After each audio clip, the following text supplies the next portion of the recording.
Tāds interesants uzdevums no 2019. gada eksāmena. Mitoze ir šūnu dalīšanās, kuras rezultātā rodas somatiskās šūnas ar nemainīgu chromosomu skaitu. Attēlā parādīts DNS daudzuma izmaiņas šūnas dzīvības ciklā, kurā ar burtiem apzīmētajā posmā notiek DNS sintēze. Tātad, pirmkārt mēs redzam, ka sākumā DNS daudzums ir 2 nosacītās vienības, bet pēc tam tas palielinās līdz 4 nosacītajām vienībām.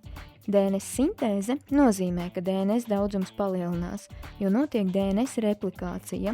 Līdz ar to, pat nezinot neko par mitozes fāzēm, varētu ātri vien tikt līdz atbildē, ka DNS sintēze notiek posmā no X līdz Y, jo tās laikā DNS daudzums dubultojas.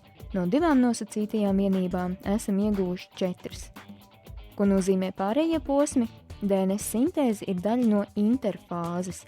Pirms šīs sintēzes notiek šūnas augšana. To mēs redzam te. Pēc sintēzes seko pēcsintēzes periods, kuru laikā šūna gatavojas jaunam dalīšanās procesam, piemēram, sintezējas speciālas olbaltumvielas, kas nepieciešams dalīšanās procesam.